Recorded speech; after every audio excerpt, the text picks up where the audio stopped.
Bon, salut à tous les amis, je vous fais une petite vidéo aujourd'hui sur les boîtes de vitesse. On me pose souvent des questions sur les boîtes de vitesse, comment ça se fait que les rapports n'accrochent pas, qu'ils sautent, etc. Donc je vais vous expliquer un peu là avec une boîte démontée, ça sera plus simple. On va la remettre correctement déjà. Pour la présenter, ça sera plus simple.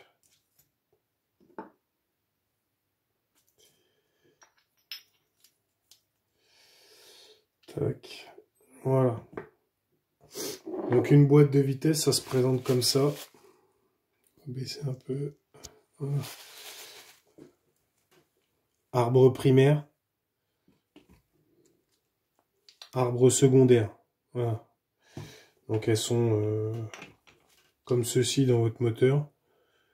Donc les pignons, on appelle ça des pignons menant-menés.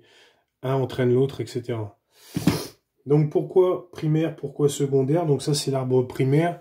C'est celui qui reçoit la puissance directement, on va dire, du vilo. Parce que il est comme ça dans votre bloc. Et là, vous avez votre cloche d'embrayage qui est à cet endroit-là, qui, elle, par sa couronne, reçoit directement la puissance du vilo, par un pignon qui lui transmet la puissance. Donc c'est pour ça qu'on appelle ça l'arbre primaire. Et donc l'arbre secondaire, c'est celui-là, avec les gros pignons, et qui reçoit, lui, le pignon de sortie de boîte. Votre pignon de sortie de boîte, il est situé à cet endroit-là. Là, il y a le roulement de pignon de sortie de boîte qui est dans le carter. Et donc là-dessus, il y a vos fameuses fourchettes de boîte. Fourchette comme ça.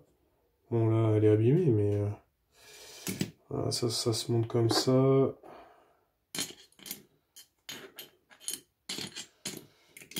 Comme ça. Et comme ça. Voilà.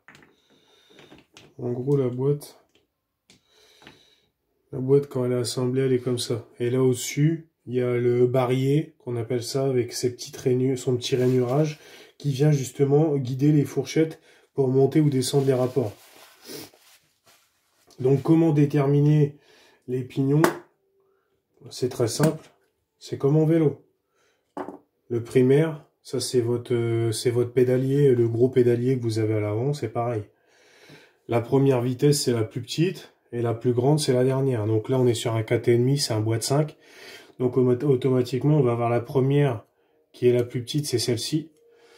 Donc là, ça va vous faire première, deuxième, donc première, deuxième, troisième, quatrième, cinquième. Voilà. Comme ça qu'on va définir les pignons. Et donc, par rapport au secondaire, là, ça va être l'inverse. Ça va être le plus grand pignon, la première, et le plus petit, la cinquième. Donc, première, deuxième, troisième, quatrième et cinquième. Voilà. Et dans notre cas, on avait un problème sur la troisième. Donc la troisième, au niveau du pignon de primaire, on n'a aucun souci. Il n'y a aucune usure à ce niveau-là. Par contre, on va voir que sur notre arbre secondaire, on a deux fourchettes. Et on en a une. Voilà. On a une fourchette qui est HS.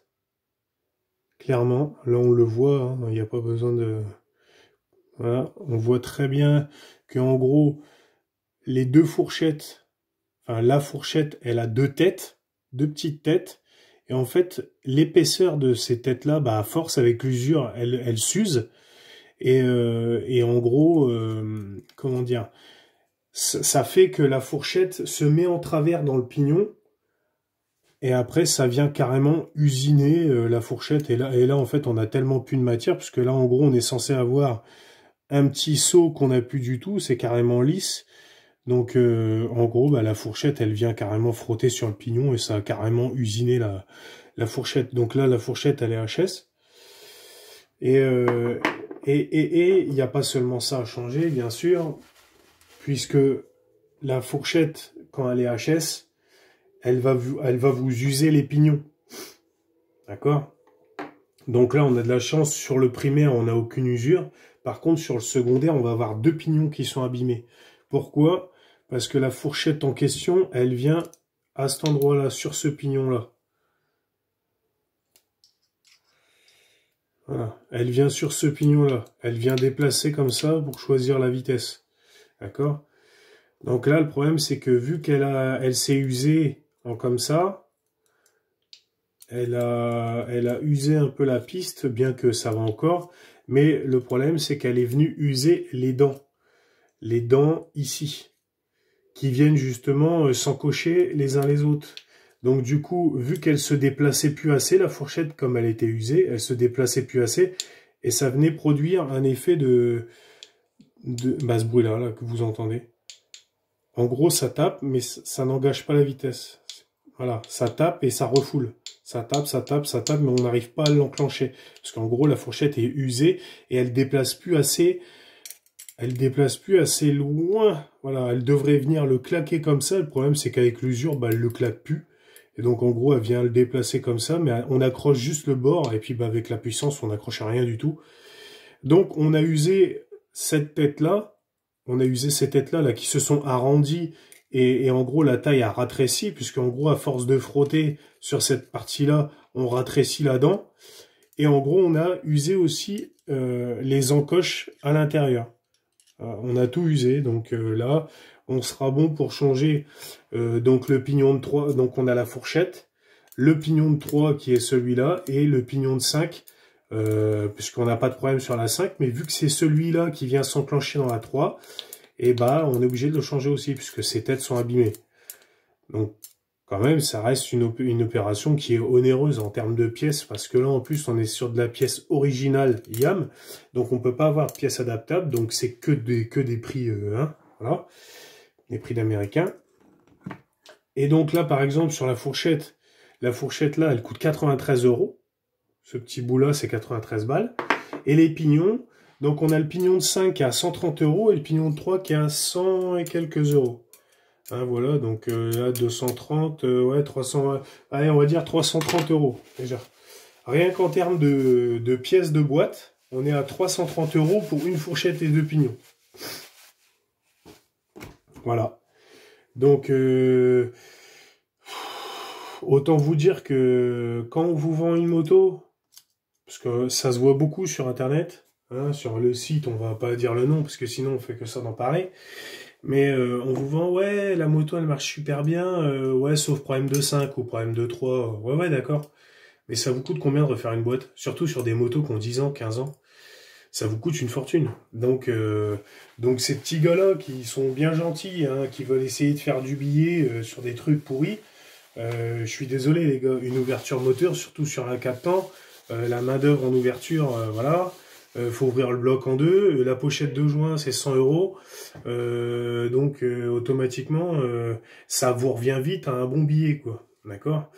Donc sachant que quand on ouvre un bloc, il y a toujours des trucs à changer, comme là je pense que le piston, voilà, donc non, faut faire attention quand même, faut faire vraiment attention avec les boîtes de vitesse, puisque ça monte très vite, hein. Là on aurait 3-4 pignons à changer, c'est 1000 balles, hein. Clairement, parce qu'on a des pignons, ils sont à 150, 170 € les fourchettes. Faut faire attention. Ça peut être très très cher. Donc voilà, voilà concernant les boîtes de vitesse.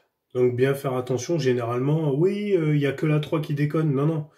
Le problème, c'est que c'est des pignons menant-menés. Donc quand on a un pignon qui est usé, il risque bien souvent d'avoir abîmé un ou deux autres pignons avec, une fourchette, etc., etc. Donc ça va aller très vite. Une boîte de vitesse, c'est pas ouais, il y en a pour un pignon, c'est bon. Non, non. Non, c'est pas il y en a pour un pignon. C'est voilà, faut ouvrir et checker vraiment le truc. Sachant qu'une boîte, ça peut aller très vite. Moi, ça m'est déjà arrivé sur un moteur qui avait à peine 10 heures. Je prends une table, je suis trop long. Sûrement à la réception, j'ai dû mettre un coup dans mon sélecteur, un coup de botte dans le sélecteur. Ça m'a donc j'ai pu eu 3 du week-end, donc j'ai terminé comme ça. Sauf que en gros, bah après quand j'ai ouvert le bloc, oui, le coup de botte a tordu la fourchette et bon bah ça m'a décalé toute ma boîte comme là par exemple. Et oui, ça m'avait usé une fourchette de 3 pignons aussi, voilà. Mais c'est jamais rien, c'est jamais, quand on vous dit ouais, c'est rien, non, non, c'est jamais, c'est toujours, comment dire, c'est toujours important. Un souci de boîte, ça vous reviendra jamais à 100 balles. Ça, c'est faux. C'est une ouverture complète de bloc. Les pièces, elles coûtent hein, elles coûtent cher. Voilà, on va rester poli. Et voilà, donc faites attention aux boîtes de vitesse, hein. Ça coûte cher. Voilà, voilà. Allez, bon, bah, je vais vous laisser là-dessus. J'ai pas pu faire beaucoup de vidéos en ce moment parce que j'ai pas de temps. Clairement, j'ai trop de boulot, donc priorité à ce qui se passe à l'atelier. Les vidéos, c'est de l'amusement. Donc voilà, voilà, voilà. Bon, bah, allez, je vous dis à plus. Salut à tous.